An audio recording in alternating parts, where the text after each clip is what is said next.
Denver 7 On Demand is brought to you by Ferguson and BAC Appliance Center, the best in bath, kitchen, and lighting for your home. I'm Brian Sanders. And I'm Molly Hendrickson with the latest from Denver 7. In a developing story out of California, at least 4 people were killed at a festival Sunday evening. At least 15 others were hurt. The shooting happened at the Gilroy Garlic Festival in the town of San Francisco. The 3-day festival is known to attract 100,000 people. Tragically, one of the 3 victims killed during the shooting was a 6-year-old boy. Police say one suspect was also killed, but say there could be a second suspect because witnesses reported seeing a second person with a gun. I haven't processed it. It's still kind of unreal, but it's so close because the people that got shot, we know them. The motive behind the attack is unclear, but police say the suspect was able to get into the festival by cutting through a nearby fence. A parent's worst nightmare unfolds at Cherry Creek Reservoir. This morning, we're working to learn the condition of a 6-year-old child rescued yesterday afternoon. Rescue crews say the child was underwater for 10 minutes. Denver 7's Eric Lufer walks us through what we know. Clearly, a lot of questions that still need to be answered. For one, we do not know the condition of this child right now, how they're doing in the hospital, but this is what we do know so far. Such a scary situation, a 6-year-old we're talking about here. It happened at 2:30 yesterday afternoon. That's when the child was rescued. South Metro Fire saying the child was underwater for 10 minutes, but rescue teams were able to revive this person. We don't know if it's a male or a female at this time. We're still waiting on that information. We also know paramedics had to assist to keep the child breathing on the way to Children's Hospital. And like we've been saying all morning, their condition is unknown this morning. We'll continue to work to get details on this terrifying case from Cherry Creek Reservoir. I'm Eric Lufer, Denver 7. We have a couple more quick headlines you may have missed over the weekend. Custer County search and rescue teams in southern Colorado have recovered the body of an Air Force officer who was reported overdue while hiking. Lieutenant Colonel Dan Wallach was reported missing on Wednesday. His family says he was planning to summit both the Kit Carson Peak and Challenger Point 14ers, but never came home. Wallach is from Salida, and he was stationed at Schriever Air Force Base in Colorado Springs. A semi-truck driver faces several charges this morning for a terrible pileup on I-70 in the mountains. State Patrol says the truck's brakes failed and slammed into a car along I-70 on Vail Pass. That car was forced off the road and rolled several times. 5 people were injured, including 2 7-year-olds and a 9-year-old. The truck driver now faces 5 counts of careless driving causing injury because State Patrol says he may have been speeding. In our growing Colorado, we see the gentrification battle happening almost every day. With more people moving to our state, longtime residents living in historic neighborhoods are pushed out. Denver 7's Micah Smith shows us how to tell if your neighborhood is next.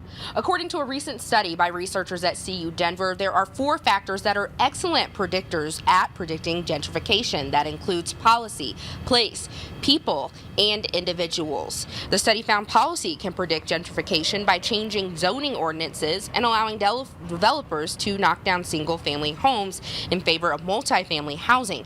Place can predict gentrification by looking at the neighborhood's proximity to green spaces, bike lanes, and downtown. The people factor includes socioeconomic status and race ethnicity. The study found Black and Latina neighborhoods are less likely to gentrify than those with a diverse group of residents. And the individual factor looks at individual preference. Using this model, researchers predict the next Denver metro neighborhoods to gentrify are along RTD's West Line, the Gulch toward Lakewood, where housing prices are still relatively affordable. But once gentrification progresses in those neighborhoods, they may not stay affordable. Eventually, the people who are living there start to get displaced. They can no longer afford the rents or their homes on the property taxes if they go up. Stores that they used to frequent might leave. CU Assistant Planning Professor Carrie McCarowitz suggests city leaders use that 4-factor model to increase affordable housing stock and to make sure city and county services stay in those neighborhoods that gentrify so that long-term residents aren't pushed out. Reporting in 5 Points, Micah Smith, Denver 7. If you're planning to show the kids around Rocky Mountain National Park before sending them off to school, you might hit a roadblock. Starting today for the next 2 weeks, resurfacing starts along the popular Bear Lake Road. The work is expected to last until next Friday, August 9th. Park officials expect you to wait at least 20 extra minutes to get into the park. Next Wednesday, August 7th and Thursday, August 8th, we'll see the longest delays because crews will be micro-sealing the road. When mudslides closed I-70 near Glenwood Springs last week, drivers had a choice: wait for the highway to reopen or ask Google Maps for an alternate route. And like many other drivers, Lonnie Nelson noticed the mud coming down the mountainside and saw a state trooper telling people to turn around and go back to Glenwood Springs. Well, that's when he asked Google Maps for a detour route. And that detour took him down 4 Mile Road, eventually to Forest Road 800. That's where he got stuck and his car slid off the road. My truck was sitting about like this, and every time I tried to get back up on the road, my truck slid further down the mountain. I was scared that it was going to roll down the mountain. I was going to get crumpled into it and trapped in my vehicle, and I was nowhere near cell phone service. Certainly a cautionary tale here. We reached out to Google. A company rep asked for a screen grab of the detour in question and said they would look into it.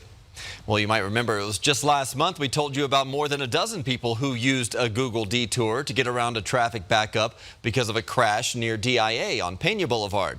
Problem was that detour led drivers down a dirt road that was more mud than dirt because of recent rain, and a lot of drivers got stuck there. The Colfax Museum is in jeopardy. The museum moved into a building in Lakewood last summer, and since then it's been hit by flash flooding 3 times. The museum is out of money and the owner needs to move. These are like priceless objects because once they're gone, they're gone. So there is a little bit of good news. Some of the museum's items were spared because they're currently being displayed at the Denver International Airport. The museum is raising money so it can continue showcasing the history of Colfax. We have more information on how you can help right now on thedenverchannel.com. With school starting for many schools next week at some metro area schools, we're helping you get outside with the kids a couple more times here before summer break ends. Have you heard of the app COTracks? It lists 2,500 trailheads across the state, so you can choose the best one for you and your family. You can sort the trails by various activities like hiking, biking, or horseback riding. It even allows you to download maps similar to Google Maps to use offline, since we know cell service on some hikes is non-existent. Wherever you happen to be, if you know you're going to have a few minutes and you want to get out on a run, you want to get out on a bike, you can pull up the app and figure out something very close to you. So again, that app is called COTracks. It is free. We also highlighted COTracks as a mile-high must. You can find that on thedenverchannel.com and on our streaming apps for Roku, Apple TV, and Amazon Fire. It will be a hot one today, Lisa. It will. Take a look at how sunny it is. Beautiful this morning, clear skies statewide, and we're going to see a lot of sunshine today to kick off the week. Look at the temperature warm up. Starting off in the 60s this morning, but by 12 o'clock, by noon, we're in the upper 80s in Denver. Already some 60s and 70s in the mountains by midday, and it's going to get really hot down across the southeastern corner of the state. Some near triple-digit heat this next few days. Now, you'll notice by about 3 to 4 o'clock, we get a couple of storms popping up near the Palmer Divide and then east from there. It's going to stay dry here along I-25 and in town with highs in the 90s, but a few of these storms out east could turn a little bit stronger later today into tonight. Now, early tomorrow, early Tuesday, starting off again in the 60s with a slightly better chance for some afternoon storms tomorrow rolling in from the mountains. The mountains will see those first by early afternoon, and then we'll see highs here in the mid to upper 90s and then cool down with a few of those storms pushing through. So it's about a 20% chance on Tuesday. Today, again, that risk for a little severe weather here on the Super 7 day is going to be in the darker green, so it does cover portions of northeastern and eastern Colorado. Larger hail and damaging winds possible there, but pretty dry here in town.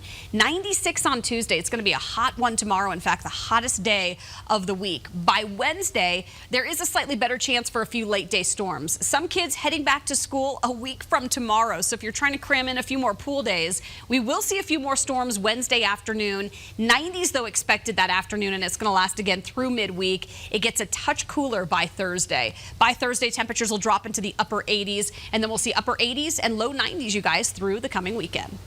Thank you, Lisa. Thanks for watching this Denver 7 Now update. Make sure you check back here later today for another update and download the free Denver 7 app for breaking news and alerts. Have a great day.